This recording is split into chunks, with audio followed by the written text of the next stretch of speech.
कावेरी बहुत प्यारी और मासूम थी। बचपन से ही बिल्कुल गोरी चिट्टी और कोमल सी थी। वो ज्यादा बाहर जाना पसंद नहीं करती थी।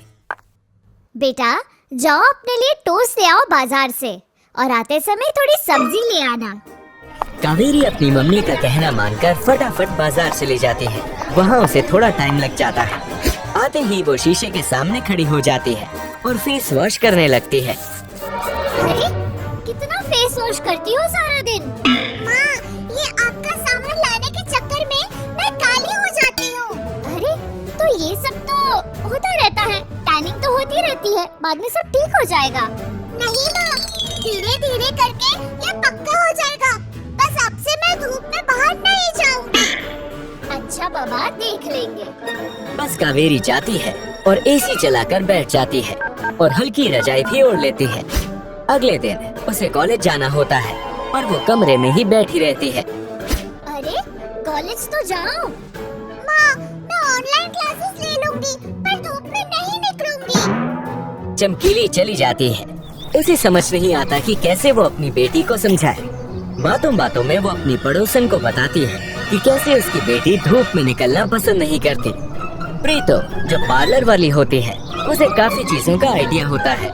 हाय, सच्ची कह रही है? अरे ऐसे थोड़ी काम चलता है। उसको बोलो सनस्क्रीन लगाया करे ना भाई, ऐसे धूप से बचने की क्या बात। अच्छा ठीक है, मैं बोल दूंगी उसे। चमकीली घर जाकर देखती है तो कावेरी रजाई में खांस रही होती है। माँ, बड़ी कमजोरी सी लग रही है, थकान सी। अरे तुम तो बाहर भी नहीं निकली, थकान कैसे लग रही है? पता नहीं माँ, मैं तो सारा दिन एसी में बैठी थी और फोन चला रही थी या टीवी देख रही थी। कुछ काम भी नहीं किया मैंने वैसे। वो दोनों डॉक्टर के पास जाते हैं। बेटा आ करो आ। हाँ, आंखें दिखाओ। बेटा सांस लो, गहरी सांस। देखो भाई, ज्यादा बड़ी कोई बात तो नहीं है, बस थोड़े विटामिन वगैरह की कमी है। वैसे बेटा आप करते क्या हो सारा दिन? मतलब आपका रूटीन क्या है, जरा बताओ मुझे। मेरी लाइफ तो बहुत आराम की है। सारा दिन एसी में रहती हूँ और फोन चलाती हूँ और टीवी देखती हूँ। ओहो, इसे आप अच्छा रूटीन कहते हो बेटा? तो सारा दिन एसी में बैठे रहते हो और सुबह भी धूप नहीं रहते? बेटा ऐसे नहीं करते, इतना एसी भी शरीर के लिए ठीक नहीं। और जो नेचुरल चीज है उसकी बात ही अलग है। कल से एसी थोड़ा कम चलाना और सुबह धूप में भी निकलना।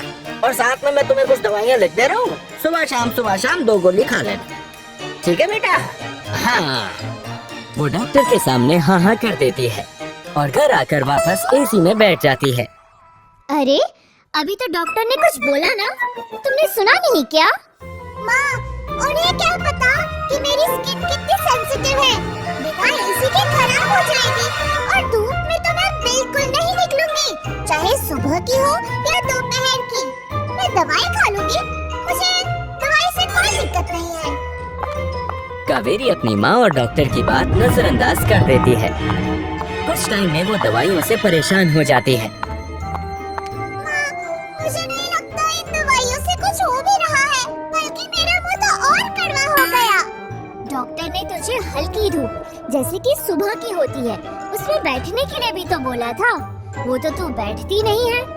माँ, मेरी स्किन खराब हो जाएगी, इतना टैन जो होता है। अरे तो मैं तेरे लिए वो सनस्क्रीन लाई थी ना, तुझे पहले भी बोला था ना मैंने।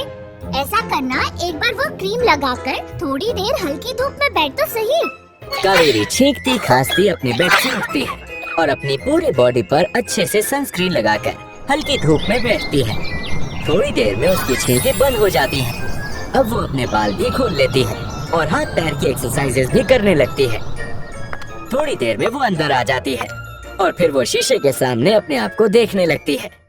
आज तो टैनिंग कुछ नहीं लग रही है, लगता है सनस्क्रीन काम कर रही है।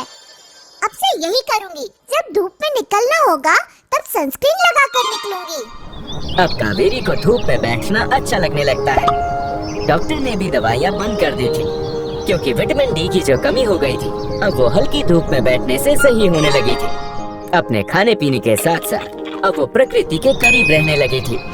तो इस कहानी से आप क्या सीखते हैं?